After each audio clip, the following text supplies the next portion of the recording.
Hello, everybody, and thank you for coming out and listening to and watching the Real Short Box. My name is Donald. And my name is Dr. Kevin. Dr. Kevin. All right, so we're going to have some really good conversation today, some really interesting, underrated horror films you may not have heard of. But before that, Kevin, I think that real quick, we want to talk about what kind of makes a really good horror film. I know we did this recently in a podcast, but some people may have not listened to that. Shame, shame, shame. But if you could go over a little bit really quick while I do a few things in the background here of what makes a really good horror film so people can kind of digest that as they're watching, and then we'll get right to it. Okay. Well, let's start with this. Obviously, I believe atmosphere is a big deal. You got to set the tone for the movie to set people up to be scared. The second thing I can think of would be a decent plot, decent story that sucks you in. Like, oh, this is an interesting premise. The other thing that's very important, of course, is a worthy antagonist, one that you respect and really are scared of. Like, you're actually concerned for the audience. Like, oh my goodness, are they going to make it? Mm-hmm. Is the threat really strong, a credible threat that really, keeps you on the edge of your seat, wondering if the people involved are going to make it or not. And of course, you need at least one good sympathetic protagonist. I think that is also a major key factor that you empathize with, that you're cheering on, you're rooting for to survive. Because as we know, most horror movies, you don't care about most of the characters. If they get, dispatched by the killer or killers, Right. you're just like, whatever. They create so many annoying characters in horror films on purpose, just for the fun of watching them die. They certainly do. There's very few that you actually feel sorry for all the characters. Like, oh man, oh, that person died. Oh, that sucks. Right, yeah. Yeah, absolutely. Did you mention music as well? Oh, I'm sorry. Yeah, I can't forget that. Music is a big, big, big, big, big, big deal. So many of the iconic horror movies have a particular soundtrack or a particular score that gets your brain, tingling. Like, oh wait, I know what movie that's from. Mm-hmm. So music is certainly a major factor in a horror movie. Absolutely, sir. Absolutely. And by the way, we're live and we're posted on here on the app, Kevin. So if you want to pull it up, share the link as well, and we can get more people in here and more people involved. Alrighty. Cool. And just let the audience know, Jared and Darren are out today. They have they have their jobs they had to attend to at the last moment. They had to take care of business, so we understand that. Mm-hmm. Duty calls. You got to do what you got to do. It happens. It happens. Just like when you're dealing with dog shit, duty calls. It's kind of like we call it that sequel to Ace Ventura, When Nature Calls. Yeah. You know what? That's my preferred of the two. I actually like that movie better. Oh, you do? Interestingly enough, I really do. Let's see. You had given me some music here. Let's see if I can find it. So give me one moment here to see if that's something I did that I could find. Don't recall. What kind of music did I give you? This must have been from a long time ago. It was. But I'm going to see if I can find it. I don't know if I can, but we'll find out. It'll be exciting. You could be so happy or so sad. Either way. What's your favorite horror film of all time, Kevin? Oh, man. It's hard to say. Yeah. I probably have to go through each decade then. Let's see. If I go through the 2000s, there's a couple I can think of. Obviously, the first Saw movie would be one. There's a couple of foreign films like The Eye and High Tension. High Tension. That's a French film, right? Yep. Ebert, 80s. I believe it was Ebert from Siskel and Ebert. Ebert did not like High Tension at all. He was not a fan of that movie, and he made it very well known, which is a shame because it's a very fun film. Yeah. Got the right one in, the original one. Mm-hmm. The Kid Vampire. That was pretty cool. You know which one is kind of a horror movie, but it's kind of more of a thriller, is the one with Patrick Wilson and right now her name escapes me right now, but it's tip of my tongue. The short girl, she was in X-Men, The Last Stand, and Ellen Page. She played Ellen Page. Yeah. That was the one where he kind of got what he deserved. Actually, sorry, he did get what he deserved, but basically, Right, right. candy. That's what's called hard candy. That's what it's called. Hey, Hard candy. hey, Maria. Hey, arm fall off boy. Always a pleasure to Hey, have the two of you here. good to see you guys. We're gonna rock Yeah, out. hard candy. Have you seen hard candy? Um, yes. Would you like Yeah, some? we used to work at the ArcLight. I remember it was that. Oh, please. You That ever? was pretty good. My grandparents used to have hard candy that they would give, and it was like the ribbon candy. You know what I'm talking about? Hmm. Like it was in ribbons, like a ribbon shape. It was like wah, wah, wah, and it was this hard candy, and you were like, I love tearing up the roof of my mouth. Thanks, Grandma. Yeah, it was great. Um, I don't know Well, I why. remember that one candy I couldn't stand because I was so afraid of breaking my teeth, or like the jawbreakers. Oh, Jawbreaker sucked. Yeah, yeah. In fact, actually, give me 1 second here. Since we're so close to Halloween, That's worst true. We're Halloween only candy on and go, Kevin. the first Hollywood candy. Worst Halloween Halloween candy. candy. Worst. The worst. Well, jawbreakers is obviously one of them for sure. Yeah, yeah, yeah, yeah. By the way, TJ Anderson says hello. Hello, TJ. Always a pleasure to have you. And What's up, TJ? my mother's here. Say hello to my mom, Kevin. Hello, Miss McKinney. Hi, Mom. And I think Dad's probably in the background lurking. Like, what's going on? All right. What's going on there? So in this case, that'd be the second, number two. So Maria says circus peanuts is the worst Halloween candy. Maria, you're completely wrong. Circus peanuts are amazing. In fact, I don't remember. What does circus peanuts look like? they're orange-colored peanuts that taste like heaven. Really? Yeah, they're delicious, Kevin. Yeah, you're definitely going to have to try some because you'll love them. Trust me. Maria's completely wrong. I think she's drunk. Candy corn from TJ. He says candy corn.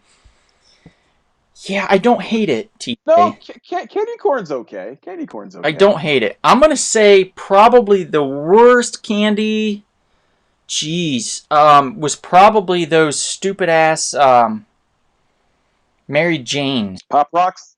There we go. Pop The rocks. Mary What a fan Janes of that they Pop used to Rocks. give. Also, like, Now and Laters. I never really liked those either. What about pop rocks? Pop Rocks? Pop Rocks are great. What are you talking about? Who doesn't like Pop Rocks? Eh, I love Pop Rocks. nerds. Are you talking about us or the candy? The candy. Yeah, nerds are Uh, great too. You're very off the mark here today, Kevin. I don't know what's going on with you, but those are delightful. I'll tell you what. There used to be one person on our candy route that we had where they gave full-size candy bars. And oh my God, are you talking about heaven? You get just two of those full-size candy bars, and that's enough to last you for a week if you're like, well, if you're me and you're like, I got to save this because I need all this candy. So you just nibble on it, and then you put it away, and you'd scurry under the bed or the couch or whatever. And when someone came near you, you'd be like, like that. But besides that, I loved that. The Mary Janes were terrible because it was like an off-brand slick peanut butter taffy flavor that just did not work. I'm gonna say Red Vines. If somebody gave me a little pack of Red Vines, I'd slap their mouth. I'd just walk up to them and I'd be like, "You need your Actually, poor that's mouth good. slapped." Ah. Red vines and Twizzlers. Yeah, I'm not a fan of those. Mm-hmm. That's a Red good one. Vines and Twizzlers. So Kevin, if I come over later wearing this, would you give me candy? Absolutely not. I would call the police on you. What? Why? I look delightful. No, This, not really. this is one of the costumes I'm going with this year because no one cares because you can't go anywhere. So Yeah, of course. You're yay. not allowed to trick or treat. You're not allowed to trick or treat this year. Jesus, Maria says she'll trade circus peanuts for Red Vines. Maria, you got a deal. Good Lord. You are drunk. She showed up drunk today. Kevin, you're going to have a talk with her about the pitfalls of alcohol consumption. Red Vines are greater than Twizzlers? TJ, come on. Come on. There's no way. There's no way. I think, TJ, are you from the West Coast? I need to ask because it's important to realize that I think Twizzlers is more East Coast and Midwest up to a certain point, and then I think Red Vines take us over on the West Coast. He says Twizzlers are red vines that are made entirely of disappointment. Well, I will eat all of that disappointment, sir. I will take all of that disappointment and enjoy it. Because I'll tell you what, I used to love eating Twizzlers in biting off the ends of it, and you could do that easily because they weren't made of used tires like red vines. So I'd bite the ends off the Twizzlers, and then I would drink like whatever with it, Mountain Dew or Pepsi, or sometimes milk or orange juice, whatever I could drink with it. I would bite the ends off of it to drink with it, and that's what I would do. So it was delightful. But I don't think people are here to listen to that. And TJ, yeah, he's from Washington, so yes, definitely West Coast. Red Vines is a West Coast thing. I don't know what it is, but it totally is. So let's get started here. We are going to be talking about some fun stuff. Kevin, you want to go ahead and roll with us with what we're talking about? We are going to be discussing unknown and or underrated horror movies. Movies that you probably have not have heard of or may have slightly heard of. We're going to discuss them and tell you why we think these are good picks, that you should check them out over the next week or so and scare yourself half to death. Yeah, scare the kids too. If you got kids, scare the shit out of them. Yeah. Yeah, there's nothing wrong with that. I'll tell you that much. And also for those of you who have boyfriend, girlfriends, husbands, and wives, it's a nice movie to watch together as a couple and grow closer together. And think about, what would you do if you were going to be haunted? I'm going to take stalked by a particular killer. I'm going to take a poll. When Kevin talks, does it sound like there's a tea kettle going off in the background? Let me know. A tea kettle? Yeah. There's like a whistle. Oh. It's those headphones, man. There's a whistle to them. Sounds like you're ready to make a strong cup of something. I don't know what. But anyway. Yeah, hot tea. Hot tea. A hot toddy would be nice, actually. Okay, so unknown horror movie greats. Kevin, do you want to start out, or would you like me to?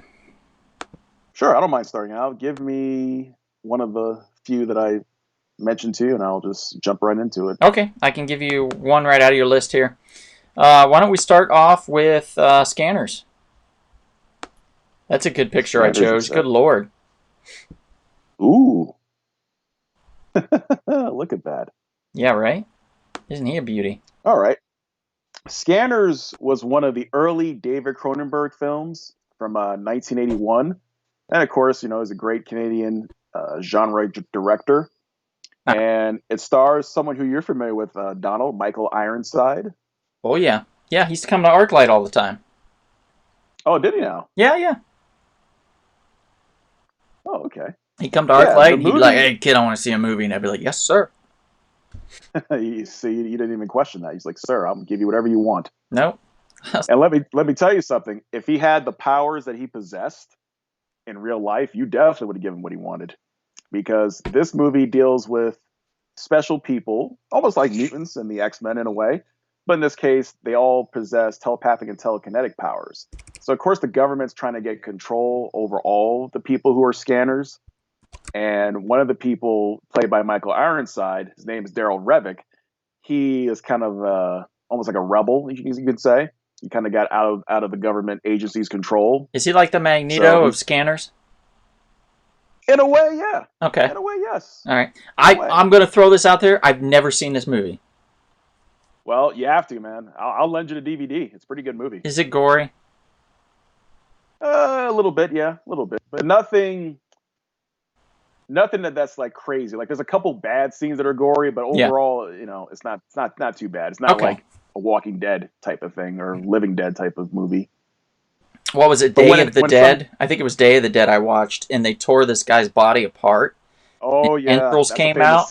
I watched it in the theater with my buddy Jay, and I watched it like this. Like, it was just bad, man. Like, for me.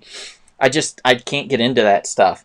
Specifically if I'm eating, like, a sandwich, or, oh, heaven forbid, if I'm having spaghetti, and a scene like that pops up, dropping the plate. It's over.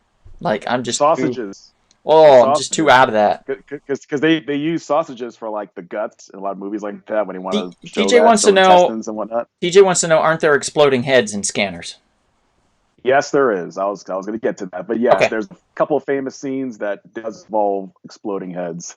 Because basically they're using the telekinetic powers, and you can cause someone's head to explode. But Yeah. yeah, yeah. Iron's character Daryl Revick, he's kind of started his own little revolution. He's going against the government agency, and so the government has to dispatch another scanner to basically stop him. And there's a little twist involved that you find out, which is Okay. pretty cool. And it's just basically the ability to control people's minds. You're trying to track down. They're kind of playing this cat and mouse game until the end, where there is a final confrontation between Ironside and the protagonist named Cameron Vale, played by a gentleman named Stephen Lack, who I'm not familiar with. It's the only movie I've ever seen him in. But it's a pretty cool, fun movie involving telekinesis and telepathy, which is funny because that era, you had like quite a few movies that had this type of thing going on. You had Carrie, you had The Fury. So the late '70s, early '80s, I guess this is thing where Hollywood wanted to do these horror movies, movies involving telekinesis and telepathy. They just played Carrie at the Rose Bowl Oh, yesterday. really? Yeah. Oh, We had tickets for it, but we returned them because probably it's my fault. Carrie bores the shit out of me. really? I only like the last 10 minutes of the film, and the rest of Well, it I could give a shit less. that's the whole idea. They have to build up to that Yeah, ending, but and I I don't think it's want pretty to, though. It's effective. so boring. Like, I don't Well, I think care. you're probably wanting action all throughout in a way Yeah. where the movie starts out in one type of genre, kind of like a teen, angsty type movie, and then it just builds a little comedy too, but it And starts it's got that building and traditional it towards that awful ending. 70s music to it that no one wants to listen Oh, to. The score, oh, like, oh, come oh, on. no one likes that stuff. It's just Are you? na na na na na na na. I bet you Bria does. Maybe No, she. she doesn't. No one likes that stuff. Ask the audience. Don't you like some of that cool '70s music? That like romanticized bullshit music that Yeah. they no one likes that, Kevin. No one likes it. No one wants it. They all want it to go away. But Okay. speaking of which, this movie picture is going away. We're gonna go Right. and we're gonna move on to the next one. Next movie. Yay. All right, I'm gonna go with something pretty fun, actually, that maybe people have seen, maybe they haven't. It is a movie that I think is not exactly well known. It only pulled in a couple $1 million in the box office. It was starring Robert Carlyle, Guy Pearce, and even David Arquette made an appearance in the movie called Ravenous. For Okay. those that don't That's a know, '90s film. yeah. That's a '90s film, if I recall. Um, Maria says, I'll back you up, Kevin. 70s scores are fun. Again, though, she See? is Yes. very intoxicated, so she probably doesn't know what she's typing right now, even. I just don't know. I don't know what's going on with her. I'm going to have to check in after this just to make sure she's okay, because it seems like she's had a lot to drink. Uh, Even Jeffrey Jones is in Ravenous, by the way. In Oh, nice. Yeah, for those that don't know, Jeffrey Jones did a big no-no. And we're talking about the principal from Ferris Bueller's Day Off. We're talking about the good/evil scientist possessed dude from Howard the Duck. We're talking about the newspaper man from Deadwood. Jeffrey Jones has been in a lot of stuff. Mom and Dad Save the World. On and on and on and on and on. Jeffrey Jones was the man in 80s films. And he did a big no-no. He had some stuff on his computer he should not have. And Uh-oh. yeah, Uh-oh. that did not bode well for him. He paid his penance, and I don't know what his career is like now. I would say it's probably not sparkling, but he will continue to act here and there. But he was in this movie Ravenous. He was very good in it, and as was Guy Pearce. Robert Carlyle was amazing. David Arquette was even very good. Enrique says, by the way, hello, Enrique. He says, I like Ravenous Okay. also. Need to rewatch it, though. Been a while. I agree. Anybody that hasn't seen it in a while, rewatch it. Those of you that have not, it is a great film. It's kind of like the story of the Wendigo. How you become a monster by eating the flesh of other humans. And in this one, though, you just gain superhuman strength. like power. And Robert Carlyle learns this because it's stuck, snowed in kind of in an area with some people, and he kills them and eats them. And I think there's like 5 of them, so he becomes super strong. And Guy Pearce has to fight him.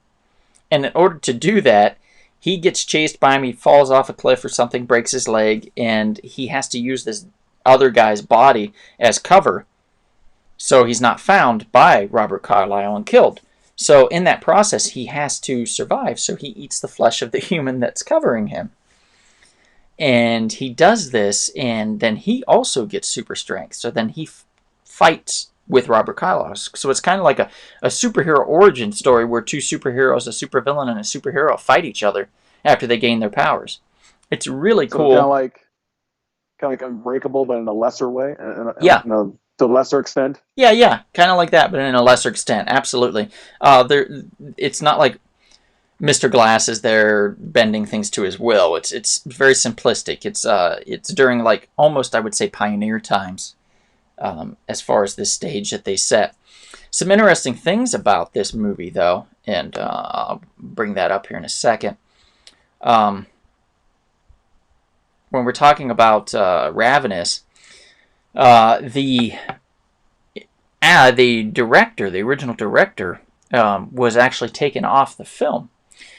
He was taken Really? off the film because he said he needed more time, and then more time was given. But then he said that the producers were combative with him. He said that I think it was 20th Century Fox, didn't give him enough of a budget. There was a big mess. So they brought in another director who immediately was like, no, and then he left, and he was like a complete mess. So then they took him out, and Robert Carlyle then recommended one of his friends that could direct it, and his friend came in, and his friend said, "Oh my God, I don't even understand how this film is getting made. The first director that you guys kicked off, it's not his fault. Everyone here is terrible. You've given us nothing to work with. The budget is awful. The studio space was horrible. The scheduling of the shoot was manipulative. It was terrible." And I think that guy was named Bird, if I recall. His last name was Bird. Antonia Bird. And the original director, Menchevsky, was the original director, that he said it's not his fault. Like, it's not his fault at all.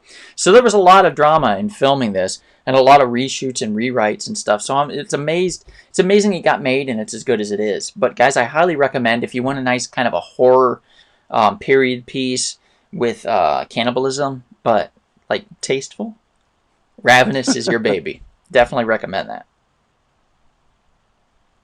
Let me go ahead and take this down. Kevin, did you want to go with another one, or you want me to pop over another one now? Let's go with The Wicker Man. All right, Wicker Man it is. I'm going to pull that up right now. Picture might be either a little large or a little small. No, it's perfect. It's just cut. It's cropped on the sides, but you can tell it's the original poster. It says, "Flesh to touch, flesh to burn. Don't keep the Wicker Man waiting." Oh yes. Okay. Now And this movie was directed by Robin Hardy. Came out in 1973. Definitely one of my favorite 70s horror movies because of the way it builds towards the ending. It's pretty very clever, and also you also feel bad for certain people or certain person at the end. okay. And has, of course, one of my favorite actors of all time, Mr. Christopher Lee. He plays Lord Summerisle, and he's kind of like the leader of this this pagan cult sect that takes place on a Scottish island. And yeah, the main character, played by Edward Woodward, he's on a mission. He's like a officer of the law. He's sent there to track down a young lady who's gone missing. So when he gets there, he's dealing with the pagan rituals. People are there acting strange. He's trying to get answers as to where this young lady is, and people are just not really giving him the answer. They're just kind of BSing around. So they're also trying to suck him into their cults, and he's not appreciating it. He doesn't care. He's like, look, I'm here to do my job and get out of here. Find this person, find this young lady, and get out of here. So he just gets sucked deeper and deeper into the mystery of the island and the mystery of this particular pagan cult until, of course, you get to the twist at the end, and it's like, oh, okay. Now, some people may have seen the remake with Nicolas Cage, so that might throw you off a little bit. But this original one is well done and definitely deserves your attention. And the good news is it's not a long movie. It's like 90 minutes long, but definitely one of Christopher Lee's best movies, in my opinion. Really? And yeah, I think so. Like at least from that decade, from the 70s, absolutely. Okay. If you watch it, you'll see him. He All does right. a really good job acting in that. You know what though, Kevin? Film. I'll probably just watch the Nicolas Cage version for the 35th time. Oh, you gotta be kidding me. There's furries in there where he dresses in a bear costume. There's a scene in there where he punches a woman in the face. There's a scene where they put a thing on him with bees, and you can tell it's really CGI'd, and he's just screaming, "Not the bees! Not the bees!" It is amazing. I don't know about the original, honestly. I don't think I watched the original. It's just that the Nick Cage one is such a good drinking movie. You just watch it, and for every time he overacts or there's something ridiculous that happens, you have a drink, you're going to guarantee to be drunk by the end of the film. It's just two different something to behold. Two different tones. You're absolutely right. Two different tones. Yeah. And one last thing about this movie, there's a song in there that would later be covered by the 90s band Sneaker Pimps. Really? Yep. Oh, damn. It's a Sneaker Pimps song called How Do. If you listen to that song, and actually at the very beginning of that song, they play a scene from The Wicker Man, from the original Wicker Man movie. A lot of people don't even know that. So when you hear that song, once it comes on, you hear like a very small clip. It's from that movie. And then the song that the lady Kelly Alley from the band sings is a cover of the original song called Willow Song from The Wicker Man, which is a nice, lovely song, by the way. Oh, the original has furries too? Maria says the original has furries in it as well. Interesting. Yeah, that's true. That I did not know. But that's true. I don't think they'd be better than this. I don't think they'd be better than the Nick Cage version, Maria. So I question that on being better. You're accusing her. You're accusing her of having bad judgment again, aren't you? No, I'm just saying maybe when you have two bourbons, you don't need a third. I see. No, I'm kidding. No, this has nothing to do with that. It's just I don't know. I've never seen the original. I've only ever seen the Nick Cage version, and that version doesn't make me want to see. I don't feel like I'm missing out on the original. In other words, I think you are. All right. Well, maybe I'll give it a shot. We'll see. We will see. Anyway, I'm going to close this one out here, and we're going to go to the next one. I'm going to bring one up here. Okay.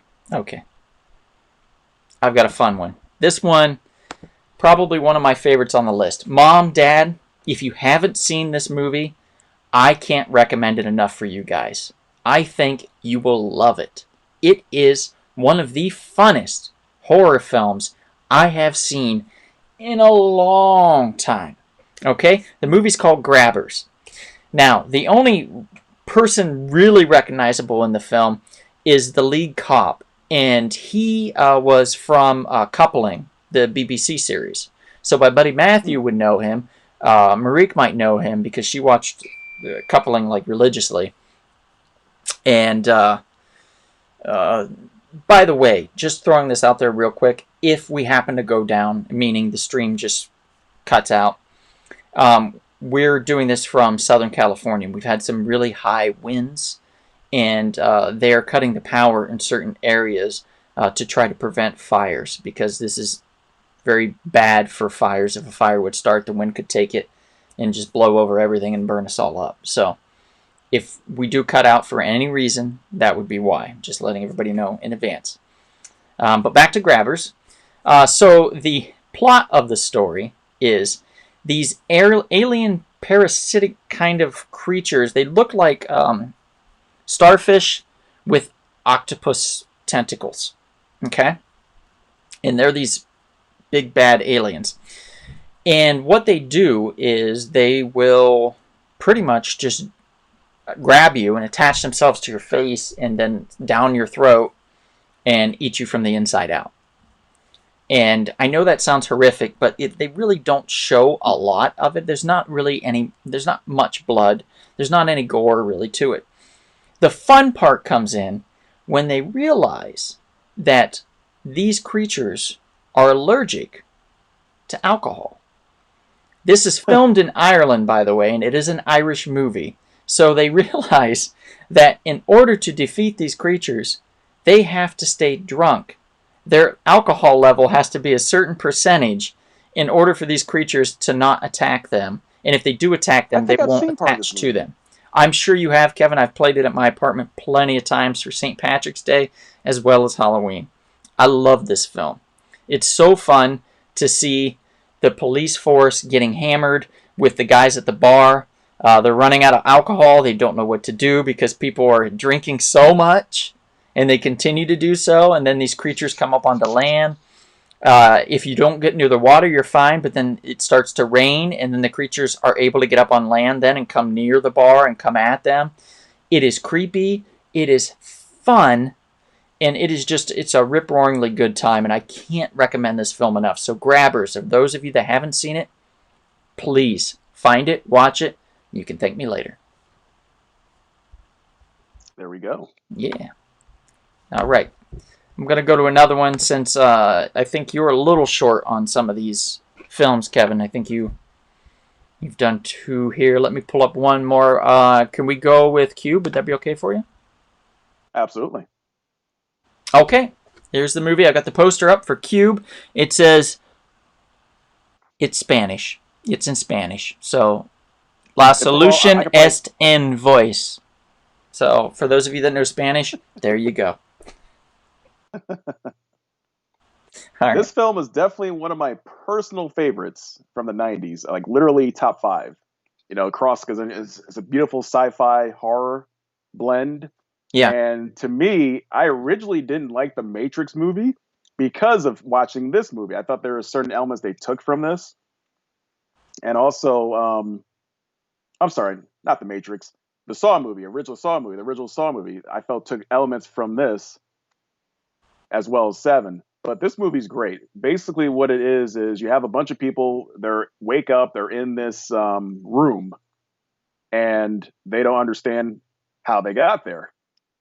And what they realize is once they do get out of this room, there's other rooms, all these different rooms, and then also this place they're in, it moves, so things are shifting all the time. So they're And then they inside of a also realize, square room, a yeah, cube in essence, yeah, and yeah, there's sometimes doors that open, but then it'll shift. So you're like imagine if you're in a tiny you're shrunk down inside of a Rubik's cube, and when someone turns it, you're then in another room, or you can have access to another room. But if they turn it again, you could get stuck in that room. Or if you're mid crawl inside of one room to the other, and it turns, you can get crushed possibly it could cut you in half. Yeah. between rooms. Now, one thing I forgot to mention at the very beginning, there's a guy who's in a room and he gets butchered. That's the other trick to this whole movie too. Certain rooms are safe rooms. You can go in there and no problem. Some rooms you go in, they're booby traps. Mm-hmm. So it'll kill you in multiple creative ways. So one thing that can help you survive this movie, you have to use math. It's because all the rooms are numbered with, I think, mostly prime numbers if I recall. So you have to figure out how the rooms are shifting to a point where eventually you'll be able to get out. There's a way to get out of this whole maze of rooms that are shifting. Yeah. So it's mind numbing. It's really test your physical and mental strength and capacity. And when you get to the end and you learn a certain twist at the end, you're like, oh man, that really sucks. You're like, that really I sucks. remember the ending quite So, well because I was yep, super pissed yep. about it. Yeah. So, I kind of was too, but at the same time, it made sense when you thought about it logically, you know? And it kind of like the Saw movies later on. It's like if you just think clearly to the best of you can get out of this. uh-huh. But most people, of course, you're paranoid, you're freaking out, like, And then if you have other people in the room with you, you're dealing with all the different personalities because everyone has a different opinion of how to get out of the situation. And some people are acting like jerks. And and whatnot. And then when you start moving around, again, you're just getting pushed. Your mental state is getting pushed to insanity because you're losing your mind. Because plus you're hungry, you're thirsty, you feel like you're going around in circles, and some Mm-hmm. people are getting killed because they go in the wrong room. I mean, it's a nice little brain teaser. But yes, the ending is kind of like, oh, that sucks. Yes, for those that like Saw, but also math, we recommend Cube. Right? Yep, Okay, absolutely. cool. And there was a sequel called Hypercube and a prequel called Cube Zero. Yeah, I knew there was two more, I thought at least. Yeah, Hypercube is okay, but just wasn't well executed. But Cube Zero, the prequel, is actually pretty good. Is it? But this one's, of course, the best. Yeah, Okay. this one's, of course, the best of the three, no doubt about And it. are the other two in Spanish? Because Yeah, of course, apparently of this course, one in multiple languages. is. Who knows? All right, moving on. Let's hit the next one here. All right, what shall it be? Oh, I am going to go with. Okay, Mr. Derek Haagen. I'm going to choose Oh, your there you go. film. We have a buddy named Derek Haagen, and he helped write and starred in a film called I Had a Bloody Good Time at House Harker. I believe it is available on Tubi TV for free. I know it is it is available on Amazon Prime for free. This one, similar to the last film I mentioned, is a fun film. Fun film. I can't recommend this film enough. And that's not speaking from like a friend thing, because if I didn't know Derek, I would still very much enjoy this film. Um, the cast is just excellent. I can't I can't say enough Sing about the of praises. cast. We've got the director's Clayton Cogswell. Clayton does an amazing job. Um, as far as the acting talent's concerned, we have Noel Carroll. Jacob Givens does an amazing job.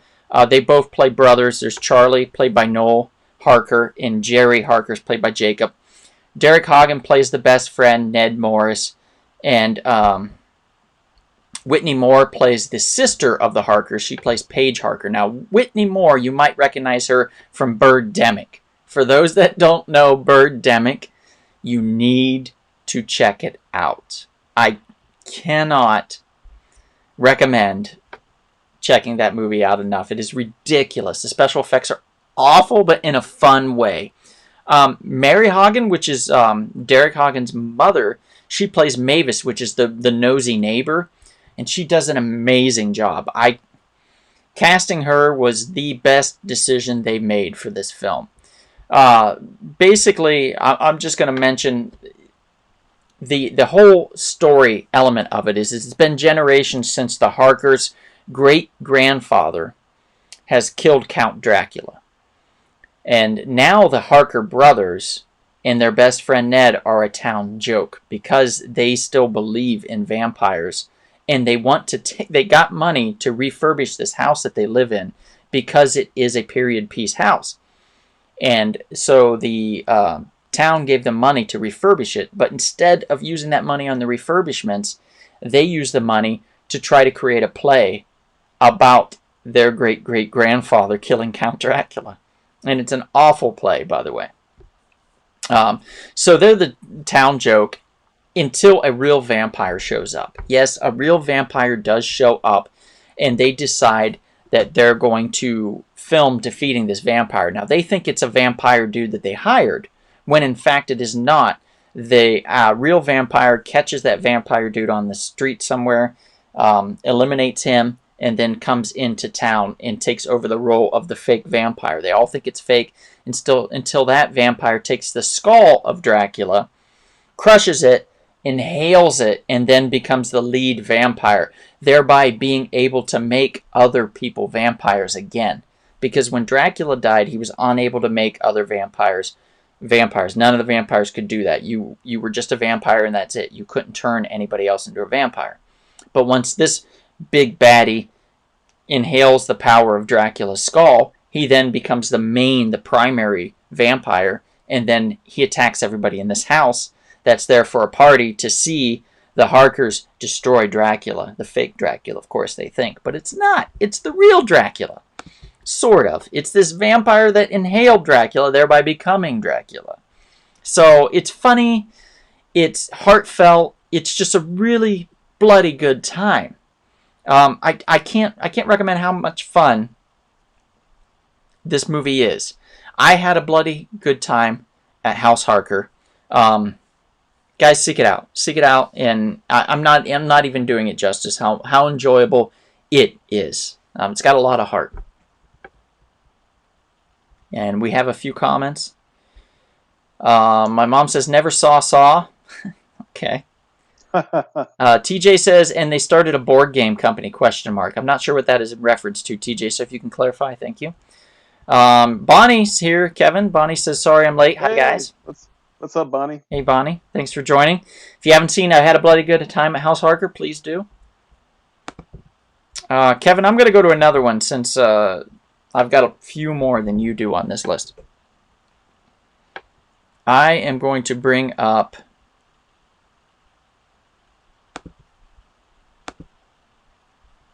a movie called The Guest with Dan Stevens and Mayaka Monroe. Oh, nice. Have you ever seen this movie, Kevin? No, I have not. Tell me about it. Okay. So The Guest, it's a 2014 thriller film. It's not so much of a horror film as it is a thriller, but it's very well done.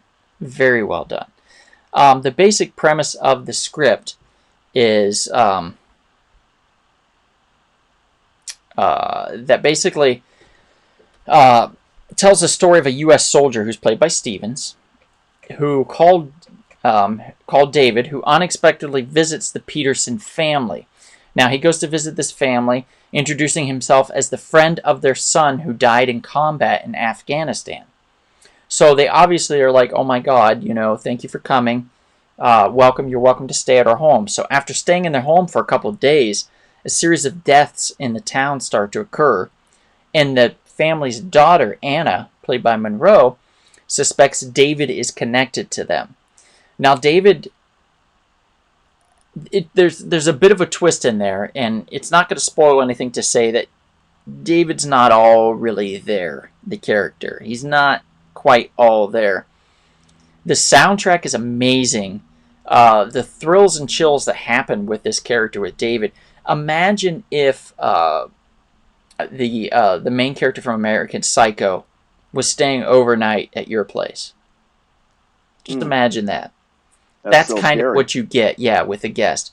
Came out, like I said, in 2014. It's a great film. It didn't do well. It only grossed about $2.7 million worldwide at the box office. So not a big blockbuster. It cost $5 million to make, so there's not going to be another one. Let's just put it that way. And it is a really good thriller and a really good time.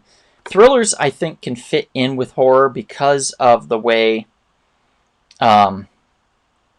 they kind of twist things, the way they kind of make you sit on the edge of your seat and not want to look at it. You know what I mean? You don't want to be there, and you just want to. Oftentimes, I just want to pause a film because it gets so tense, and you're worried that this character's going to be found, and they're hiding, and somebody's coming after them, and they're killing other people and stuff. And it's just a very good film. I don't want to give too much away about it because there are some twists and turns, but The Guest, can't recommend it enough. Highly recommend that film. I think you would very much enjoy it. I think everybody that watches it would have a very good time with it. So seek it out if you can. And Kevin, we're going to go to your next one. TJ says Parker Brothers. I get it, TJ. Yeah, no. No. They're not doing a board game. Although if they did, that would be pretty cool. Maria and I just started a board game yesterday called Mansions of Madness, I think, is the name of it. It's supposed to be pretty well known.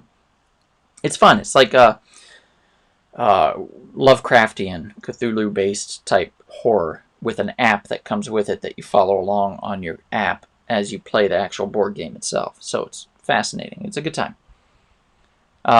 Enrique says, definitely going to check these out. Please, please, please do, Enrique. These are some very good films, so definitely jot these down because I think you'd enjoy them. I think a lot of people will enjoy them. Kevin, I'm going to go. You have one more, right? Yes. Okay, I brought it up on the screen. It's not the actual picture of the poster, but it is a picture of a very disturbing looking man or woman in some type of a mask wearing a wig. It's creepy. It's real creepy, Kevin. Yes. Yes, it Real is. creepy. And the movie is called The Tourist Trap. Came out in Now, 1979. Hmm? does this have to do with the two twins that were separated at birth or something? And they find each Nope. other at camp, and then they try to make their parents fall back in the...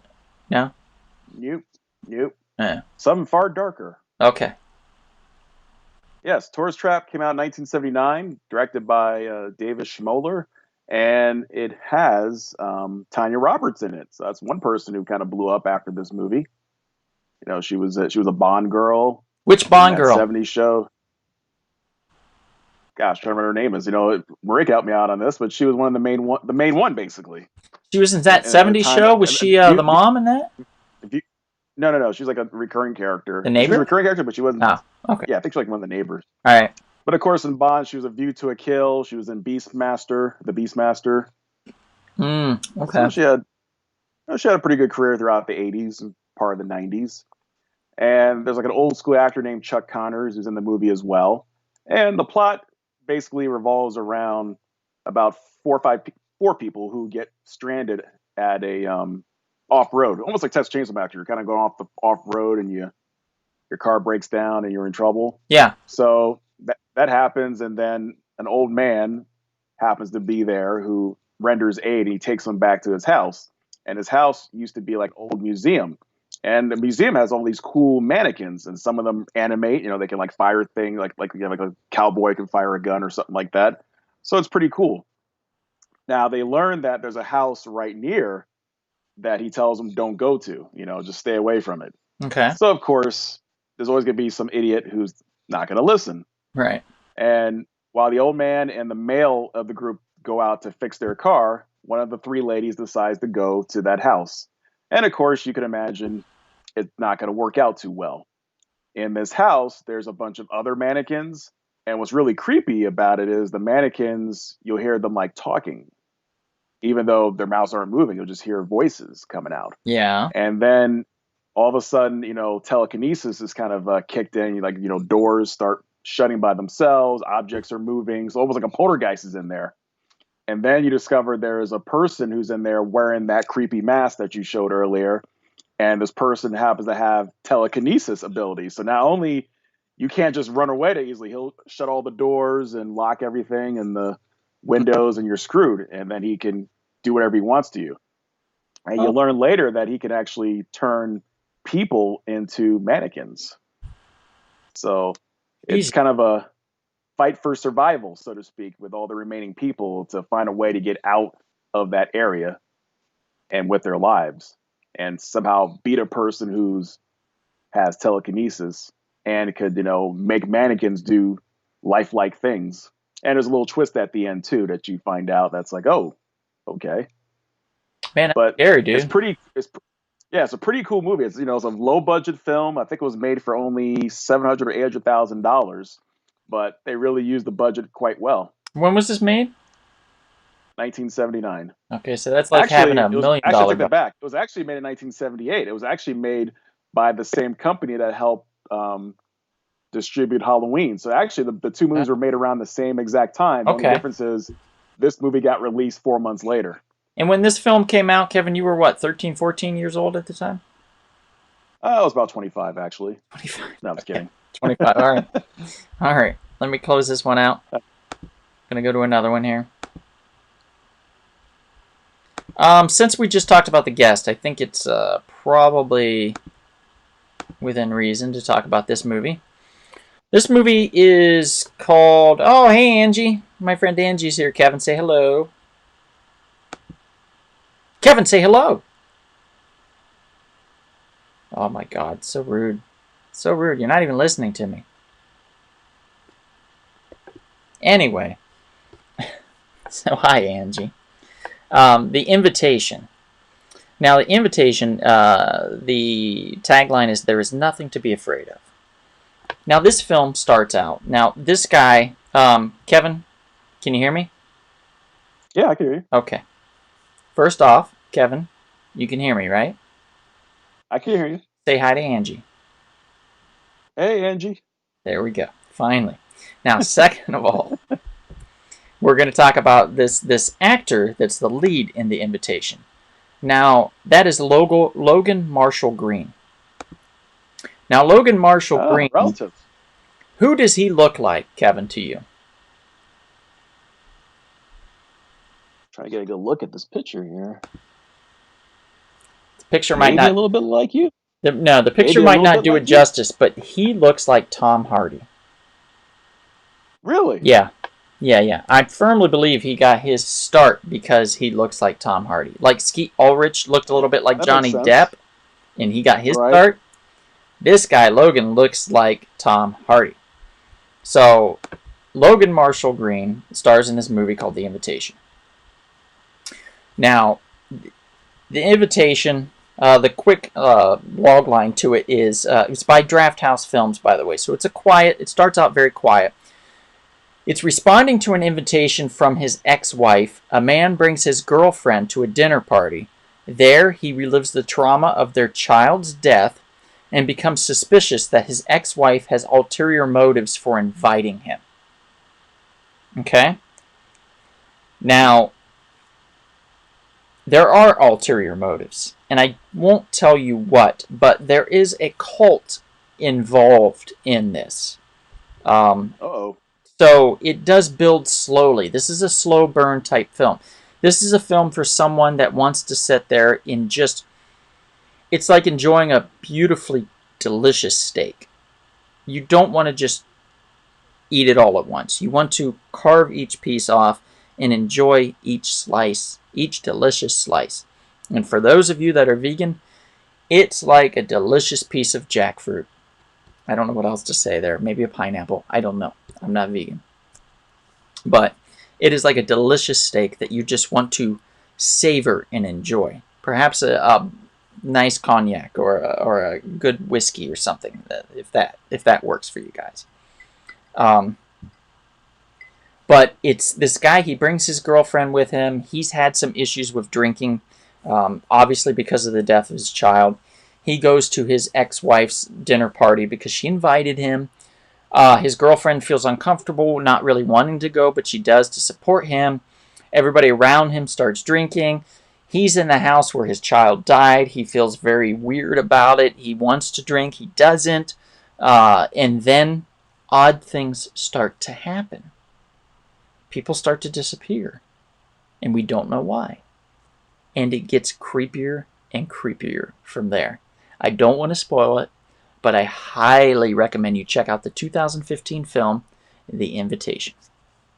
So we have a few comments here, Kevin, really quick. Yes, Enrique says Upgrade. Enrique, you are right. Logan Marshall Green also starred in the movie Upgrade that came out about 2 or 3 years ago. It is fantastic. It is also a thriller, a sci-fi thriller, and it is very, very well done. Can't recommend it enough. Sammy says, well done, please. Oh my God, stop it with the steak, Sammy. It's not well done. Bonnie, stop making me hungry. I'm sorry, Bonnie. I have to make you hungry. I'm sorry. Enrique, a whole bunch of other good movies and shows, too. Yes, he's been in a lot. And Sammy says yes to whiskey. So I agree there, Sammy. Yes to whiskey. Let's toast to that. Are you ready, Sammy?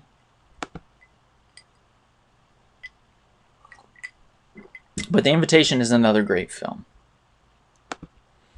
I'm going to do a couple more here, and then we're going to reach out to you guys and see what you guys think about any recommendations that you have, because Kevin and I both love very good horror films. Me, I'm not much on the slasher. I'm gonna be honest. I like intelligent horror, and I like comedic horror. Those are my like two big things. I also like really good thrillers that have horrific elements to them.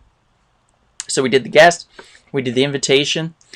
Now I'm going to do one here that I thought was a great New Zealand film, and it is called New Zealand. Yes, it's called Housebound. Now, for those that have not seen Housebound, Enrique seconds yes to that whiskey. Thanks, Enrique. I appreciate that. Sammy says she also approves of your Palpatine background, Kevin. I honestly thought that was your Thank you. grandfather, so I had no idea. So, Housebound. Poster's amazing, right? Look at this poster, guys. Look how cool this poster is. It is like amazing. Like it just looks creepy as hell, yet fun. You look at it and you go, "Oh my god, this is going to be like a romp. I'm going to enjoy this."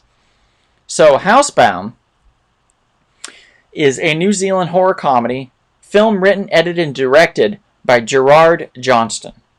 Now, that's an interesting thing. He wrote, edited, and directed his own film, which is great.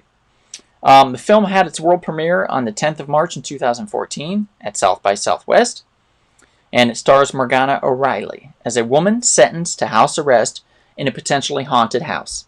And that's the basic premise. She plays Kylie, a troubled young woman who attempts to steal the safe from an ATM. Her accomplice knocks himself out while attacking the ATM with a sledgehammer, and then she tries to drag him away and gets busted. So then she gets put on house arrest. She gets put on house arrest in her mom's creepy home with her stepdad.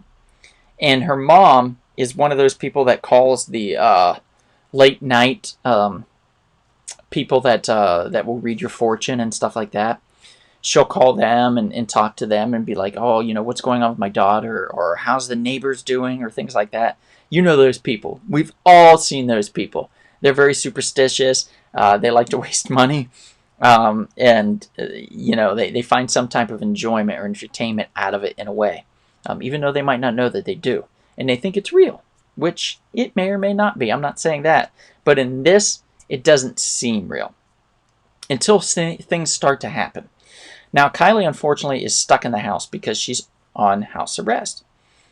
And she's with her mom. And her mom suggests that there's a ghost in there, and she doesn't believe it. But things start to happen. Things disappear. Things reappear. Stuff is moved. Stuff appears that wasn't there before. She hears noises. There's movements. There's scurrying in the walls. There's some serious things that happen in this movie that makes it one of the creepiest yet funnest horror films you will have seen in a long time. And it has that Kiwi humor that you will often get in those types of films. So, Bonnie says Miss Cleo and Friends. Yes, pretty much. Pretty much, Bonnie. And Angie, yes, highly recommend it. Housebound, it's great. It's such a fun horror kind of film. It's more of a ghost story, to be honest. But it's perfect for Halloween. It's a perfect midweek film to watch, or a Friday night with some popcorn or something. Really, really recommend this film. You guys are going to enjoy it. I'm not going to spoil the ending at all. It gets so good. You'll love it. So Housebound is the next one that we recommend. What year did it come out in again? 2014. There's actually 3 to 4 films, I believe, on my list came out in 2014. So 2014 was a great year for thrillers and horror comedies. Now, real quick, I'm going to do one more, and then Kevin and I are going to jointly talk about another film that we watched together recently over the weekend. So I'm going to do one more film here. Guys, I've loved this film since the 80s. Mom, I know you're going to know this film, and I know you're going to love this film too. That is My Demon Lover. It is with Scott Valentine. He plays the lead. And let me read you the log line in this. It's great. This is the best, shortest log line you'll ever read. Plot. A homeless street musician becomes a demon when sexually aroused. What? That's it. That's the whole premise of the story. Scott Valentine plays a demon, like plays a homeless dude that when he becomes sexually aroused, he turns into a demon, or like kind of like a devil-looking dude. It's really cool, and it's a little corny because it's from the 80s. I get it, but here's some interesting things about this film. This film ruined the career of Scott Valentine. Scott Valentine, Really? yes, he was huge in what was it? What was that? Shoot, the show with all the girls in the house. Was Party of no, that's not that the one. Uh, Yes, Sammy. He becomes a demon when he's horny. And yes, Bonnie, it's true. Um, but anyway, I think it's the Facts of Life. Facts of life. Yeah, he was kind of a big thing in the Facts of Life, and he parlayed that into a movie career, and he was doing okay for himself. And then he did this film. Now I met him about 4 years back, Scott Valentine, at Dark Delicacies in Burbank. If you haven't gone there, highly recommend you go. Please patron the local stores in Southern California, especially in Burbank on Magnolia Boulevard and just off Magnolia. Dark Delicacies is there. It's a great little horror shop. They do a lot of signings and stuff like that. And Scott Valentine was there, and I could not miss it because My Demon Lover is one of my favorite horror comedies of all time. Basically, it's true. He's a saxophone player that plays on subways. He's homeless. He falls in love with this girl. This girl invites him over. They start to get hot and heavy. He pushes her away. He starts to talk all demonic. And he's like, no. And he pushes her away. And she's like, what? Let's do this. And he's like, no. And then he runs out. So then later they reconcile. And then they go to do something again. And then he starts to turn. And then, like, I think it's in the morning or something, they wake up and he's a full-on demon. Like, he's got the horns. He's got wings. I think he's got wings, if I recall. And it's just a beautiful makeup job on him. He just looks amazing. And the film is all about a mystery then, because murders start to happen in the town. And his girlfriend starts to wonder if it's him. And the local authorities start to wonder who this guy is, when he came into town, and why is all these things starting to happen now. So he has to go out and try to prove his innocence while trying to protect the woman he loves. And it's a really cool little, cute little romantic comedy horror film. One of the few that you guys probably have never seen or never even heard of. They have it on DVD on Warner Brothers Archive vaults that you can purchase it from. They will make it and send it to you. I have one of those copies. I also have it on VHS. So I'm a very happy owner of both. And Scott Valentine was very happy when I brought up this film. How it ruined his career, though, quickly, to get into that, he did a film. He was in Facts of Life, which is a very good, wholesome television show. And he jumps onto a movie where he plays a demon. Now, people did not watch it, but a lot of mothers that are church-going people found out that he was in this film, and then they forbid their daughters from watching it or from having his posters, tore his posters down, didn't want anything to do with him. They went and they picketed outside the movie theaters and stuff, so it made a dismal amount of money. It tanked hard, and it absolutely crushed his career. And it wasn't the same after that. He's a very humble, very, very pleasant gentleman to meet. If you ever come across him, highly recommend just stopping and having a conversation with him. He's got stories upon stories. He's a great guy, Scott Valentine. So, great movie, great guy, great time. Highly recommend it. Just bad timing with his movie choices, unfortunately. Right, absolutely. Arm Fall Off Boy, no, it wasn't Three's Company. It was absolutely Facts of Life. Same thing, Sammy. It was Facts of Life. Enrique, I think I remember watching Demon Lover, he says. I'll be damned. That's pretty cool, Enrique. Sammy says, I can't believe I've never heard of this movie, Sammy. Well, you hang out with me, you'll learn really cool things sometimes. Most of the time, let's be honest. And Enrique says, if it's the same movie, I do remember liking it. And then my mom says, that was stupid. Mom, I thought you liked it. You're the one that made me watch it. So, it's your fault. It's your fault. Now, the last one that we don't have a picture of. And honestly, I don't care. And the reason why is because the picture doesn't do the movie any justice. The picture's kind of stupid. It really is. It doesn't look anything like the creatures that are in the film. And Kevin, what film are we going to be talking about? Briefly, we're going to talk about the movie Howl. Yeah. How?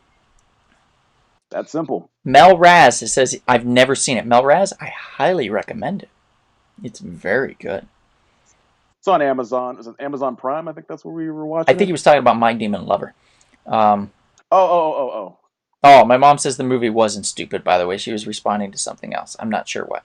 Oh. But go ahead. We're talking about what movie? Howl. Howl. Yes, Howl.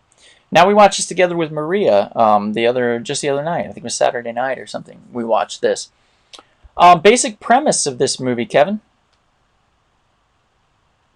Well, passengers are on the late train at London heading home, and unfortunately, the train breaks down, and bad things start happening as nighttime approaches, as the poor conductor disappears, and then you start hearing the howls in the night, and a werewolf-like creature starts attacking people on the train and outside the train, for that matter. And then, little minor twist is in there too, of course. But it's basically all these people, all these passengers are fighting for their lives against this mythical creature. Yeah, it's actually a lot of fun. And Sammy, yes, you did tell us about this film. This is why Maria wanted to watch it, and then this is why I wanted to watch it, and then why Kevin was forced to watch it. So it was it was a recommendation from one of our members here in the chat, Sammy, that said, "Hey, you guys might like this film," and we did. We did enjoy it very much. It's low budget, but it's tasteful low budget. It's done really well. The werewolves in it are very cool. They look really cool, and the story keeps a fast pace. It's what, an hour and a half, roughly. It's like 88 minutes, 89 minutes. Yeah, it's almost It's not, an hour and a it's half. less than an hour and a half. And it keeps the pace well. The characters are engaging. The story's engaging. It's creepy. It's one of those kind of like a bottleneck episode things where everything's located almost in one location. There's only a few other locations throughout the whole film, but they do it really tastefully and very well. So Howl is something that's definitely on our recommendation list for you to check out. It is available on Amazon Prime. My Demon Lover, I don't think it's available anywhere but on DVD or VHS. But I could be wrong. Seek it out. See if you can find it. A lot of those other one place ones you can check is Tubi. Tubi Yeah, has a ton of films. Tubi, It might and be I there. think there's a couple others too that you can check out that might have it as well. But now is a point in our conversation where we reach out to you, our audience, and we say, "Hey guys, what would you recommend? Do you have an unknown horror film that you think we should check out? Something that for me is fun and thrilling, and something for Kevin that is creepy and fun, and whatever Kevin prefers. I don't know, but whatever you guys recommend, throw it out there, and if we can think of any more, we'll throw a few out there ourselves." TJ, excellent choice. TJ recommended Tucker and Dale versus Evil. Kevin, have you seen that? No, I haven't. Oh What's my it God. about? Speaking of horror comedies, Kevin, this movie is amazing. I watched it the first time and I was like, oh, it's all right. And then I watched it again a second time, and the second time it hit me. You are a fool, Donald. Why didn't you think that this movie was amazing? It is amazing. It is such a good time. I think you can catch it on Amazon Prime, and I think it's also available on Netflix as well. So, Kevin, I highly recommend this movie, as does TJ. All right, cool. Mel says sometimes low-budget films are better than blockbusters. Totally agree. Totally agree. You can get some really cool films. And a lot of horror films are that way. Yeah, creativity. Mm-hmm. Bonnie says, has Little Monsters been brought up? No, and it never will, according to me. Why? I hate that movie. What did the movie do to you? That's the one with Fred Savage and Howie Mandel, right? Yeah. Creep me the fuck Yeah, I believe out. so. Creep me out. I almost peed. I peed a little, probably. I don't like it. Oof. Oh, Bonnie. Oh, creep me out. The Triangle, The Void, and Mandy. Enrique, I haven't seen The Triangle or The Void, but I have seen Mandy recently, and it is great. It is creepy and great. Night of the Creeps. Night of the Creeps is a great one, too. Enrique, Enrique just mentioned that, Kevin, right before you did. I'm going to write that down, Enrique. I'm writing down The Triangle and Shaun of the Dead. That's Shaun of the Dead. I guess you can just like a horror comedy. That'd be a good one. Yeah. Speaking of Mandy, also, has anybody seen Mom and Dad? It's got Selma Blair and Nicolas Cage. Has anybody seen that film? Because if you haven't, oh my God, Nick Cage, they take the leash off of Nick Cage and they go full Nick Cage. And he's like, Oh, I can do that. Yeah, all right. Oh, yeah, thank you. Thank you very much. And he does like all kinds of different impressions and personalities and stuff that comes out. He goes crazy. He goes nuts, guys. He's like, ah, and like screaming and like trying to get in a door and trying to kill his kids. It's awesome. Can't recommend that movie enough. Mom and Dad, guys. I think it's on Hulu and probably Netflix, maybe Amazon. But I'm pretty sure it's on Hulu. So definitely check that out. Arm Fall Off Boy says, I wouldn't say they are hidden, but The Hand That Rocks the Cradle, Pet Sematary, the original, Ernest Scared Stupid, and Stir of Echoes. Those are great choices, Arm Fall Off Boy. Great choices. I personally really liked Ernest Scared Stupid. I still think it's a very scary movie for a kid's film. It's scary. It still scares me. It's creepy. Stir of Echoes would have been The Sixth Sense had The Sixth Sense not come first. I 100% believe that. Kevin Bacon's projected career would have been much different than it is now had Stir of Echoes come out before The Sixth Sense. Or if you played the Bruce Willis part in The Sixth Sense. Well, yeah. Or you or me, for that matter. Bonnie says no, the new one. What new one? Little Monsters. I don't know. I don't know there's a new one. I'm going to write it down. I'm writing it down. See, I got my pen and I got my tablet. Here's my tablet. Definitely writing that down. Okay, Little Monsters. All right. Louis Castillo. Louis! Hey, Louis. How you doing, buddy? Thanks for joining. He says Ernest Scared Stupid. Louis, you're 100% correct. Ernest Scared Stupid's great. Miak. It's not milk, buddy. It's Miak. That's the weapon you need. It's on Hulu. It's a zombie horror comedy in the vein of Shaun of the Dead. And it's called Little Monsters. Oh! I have seen that. That has Lupita in it, Bonnie, if I recall. Lupita. I have seen it. And it also has the guy that does the voice of Olaf. Yeah, that's actually really fun. It's on Hulu. And in fact, since you brought it up, Bonnie, there's a lot of really good, really fun films on Hulu. Hulu does Halloween every year. No other streaming platform does Halloween as well as Hulu. They have a bunch of little shorts that you can watch that are anywhere from 2 to 7 minutes long. They have like 29 or 30 of the damn things.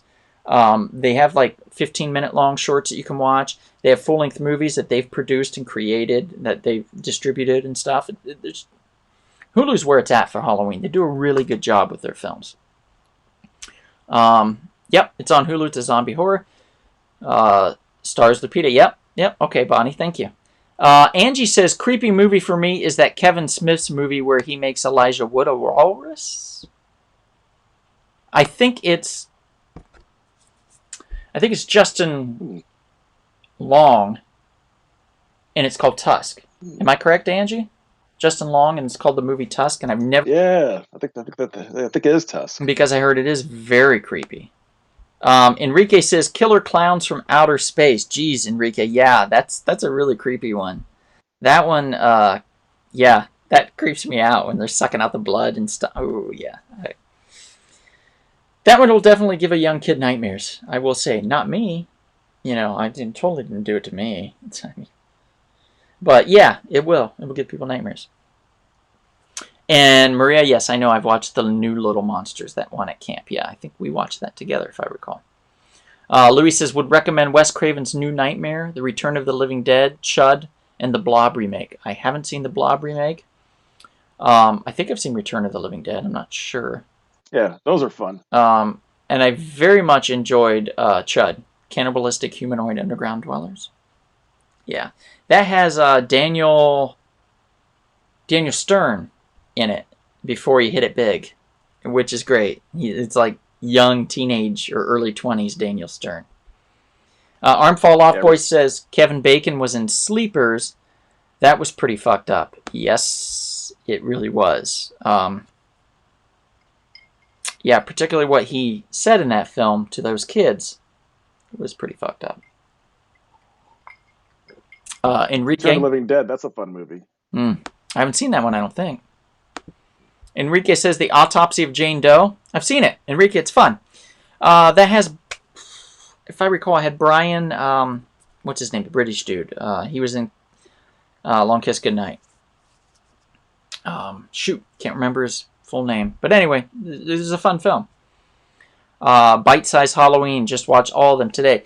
Sam, you couldn't have watched them all because they haven't all been released yet, have they? I think there's like still a few left that haven't come out. Am I wrong? I thought they were doing like one every day up until Halloween, but I could be wrong. And Enrique did say it's Tusk, so Maria as well. Maria also recommends, here's another one, guys. A Girl Walks Home Alone at Night is a good one. Not many people caught. I don't think I've seen that one. And I don't think you made me watch that one. So that's another good one. Let me write that down. A girl walks into a bar. No, wait. Walks home alone at night. Okay. Also, here's a phone. Yes, thank you, Arm Fall Off Boy, Brian Cox. And also, Arm Fall Off Boy, he mentions Tremors.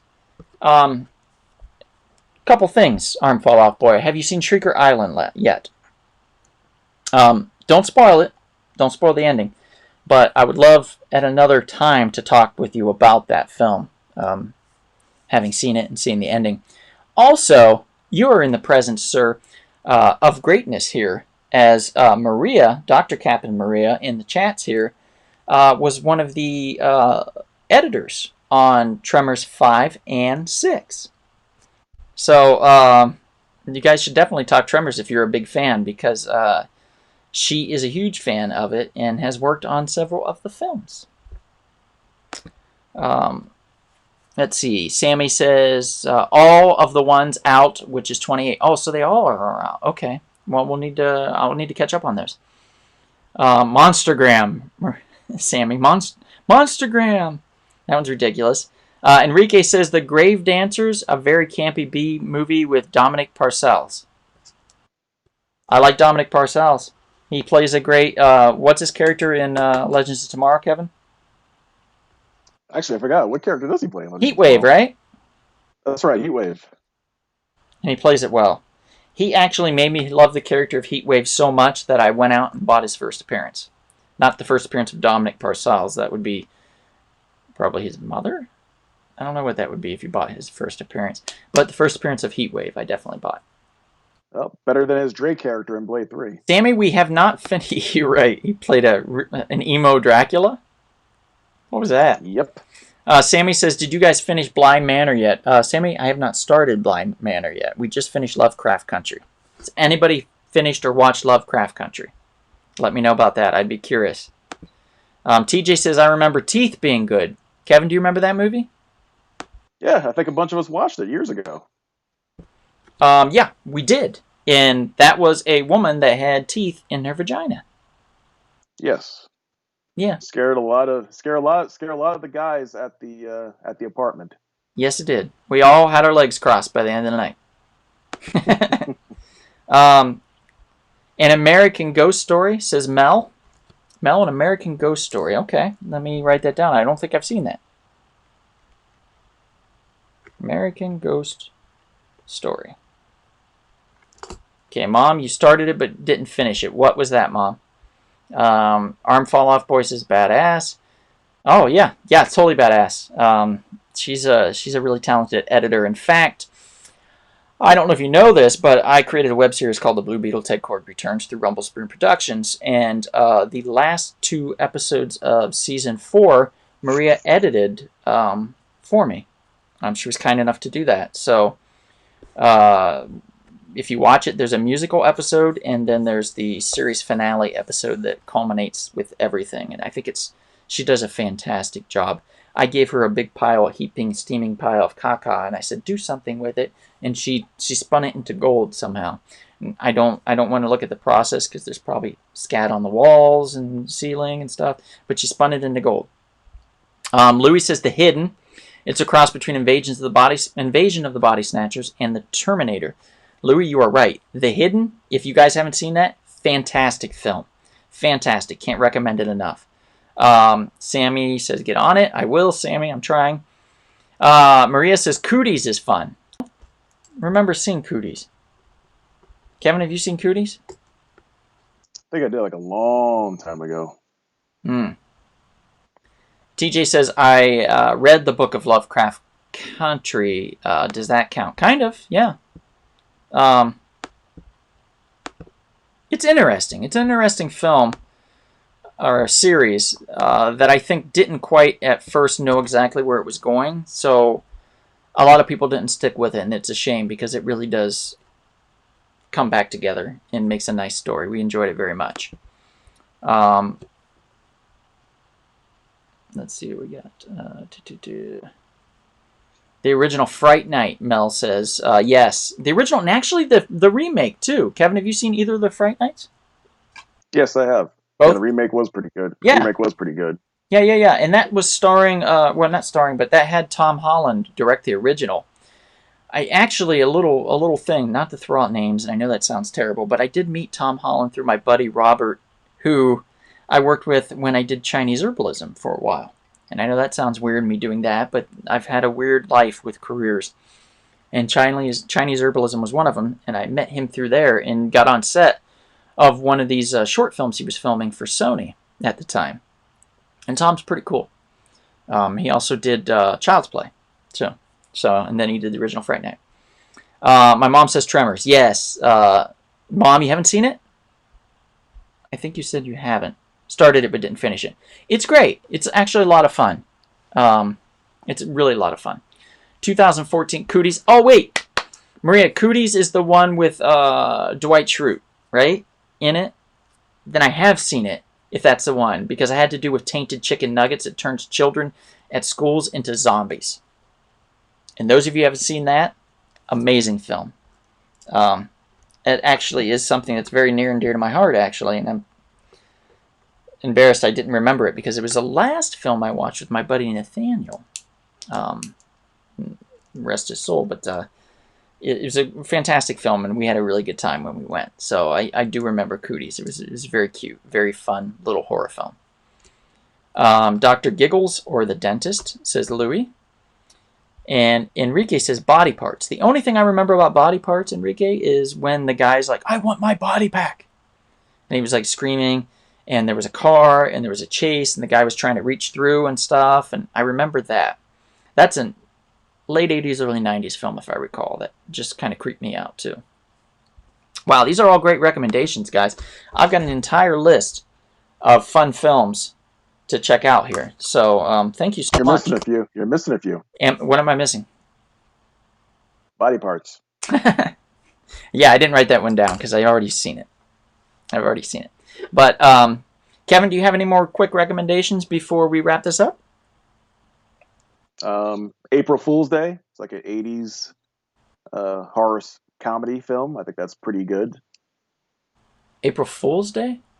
Really? Yep. Oh, have you seen Happy Death Day? No, but you know what? I think it's like a similar plot. It's a fun one because it's like Groundhog Day. But Groundhog Day is only the person gets murdered every time. I guess, in a way, that's how it kind of happened in Groundhog Day. He had to kill himself to restart his day. Or just wake up and live his full day. But in this one, she dies each time she gets murdered by this killer, and then she has to come back, and she has to try to figure out who the killer is and how to stop him. It's really good. So, Happy Death Day. And they did a sequel, too. Pete, we did not mention... Hey, Pete. We did not mention The Gate. The Gate was... Who directed The Gate? The same guy, Joe Dante, right? I think it was Joe Dante. Yeah, it may have been. Let's see. Yeah. Joe Dante or not. Yeah, the Pokemon horror film. All right, TJ. Mel Raz. Mel Raz says, I miss you guys. Mel Raz, I miss you too, even though I don't recognize the name Mel Raz. Kevin, do you recognize the name Mel Raz? Mel Raz. I have to think about it. I'm not sure. So if you want to tell us who you are, might be easier for us to miss you. Because I don't remember. Maybe I'm old, man. I'm old. I'm just old. The Gate was directed by Tibor Takacs. Oh, was it? I'm saying his name right. Oh. Yeah, someone else. I thought it was Joe Dante for some reason. Huh. Well, shame on me for not knowing that. Oh, wait. I know who Mel Raz is now. Who? Remember Melissa Amaraz. He's working on our clay with us. Oh, hey, Melissa. Okay, all right. She said she hated the baby mask. I did too. It creeped me out. Glad you could join us. Thank you. Pete says I believe so. So yeah, it's, directed by somebody. But anyway, yeah, I think we're going to call it here. That'll be it for us tonight. Thank you guys for tuning in so much. We really appreciate it. We always have a good time with you guys, interacting and stuff, and we have a good time talking about films and things and comic books and stuff that we love. We are maybe going to do another one next Monday. Can't guarantee quite yet. I have to check and make sure everybody's available. If not, it might just be me, and you guys might be bored by that. So if that's the case, we might not do next Monday. But if we do, I'll post it on Facebook, and you guys can check it out. But thank you for tuning in. Kevin, we have some platforms for podcasting, right? Let's see. Sprecher, Blueberry, SoundCloud, iTunes, Google Play. Obviously, we're here on YouTube. Let's see. I'm missing a couple. Oh, Spotify. Can't forget Spotify. Spotify, iHeartRadio, Blueberry, Already said it. Stitcher. That's right. Yeah, you already said it? Okay, cool. I'll just repeat everything you say then. We're on Facebook, Instagram, and please, guys, feel free to find us on there. Seek us out if you have questions, anything. If you want our opinion on something, especially about tonight. If you want more cool, like indie horror or just fun horror recommendations, that's what we're here for. We love this kind of stuff. We love movies. We love comics. The Walter Melon, put the mask back on and say, "Avenge me." Yeah, I could do that. Here, hang on. Avenge me. How was that? Was that good enough? Did that work for you? Did that do it for you? Maybe it did. Have a good night, everybody. Thank you for tuning in. Again, my name is Donald, and over here, It's Dr. Kevin. and if we possibly see you out and about, perhaps someday we will see you At the sweet, precious, homely, and safe comic book shop. Yeah. Or the video store. That's cool too. If there is one. Yeah, that works too. Thank you, everybody, for tuning There's a couple in. left. Having a good night. It was a fun time. We appreciate it. Thank you for joining us. Take Thank care, you. everybody. Good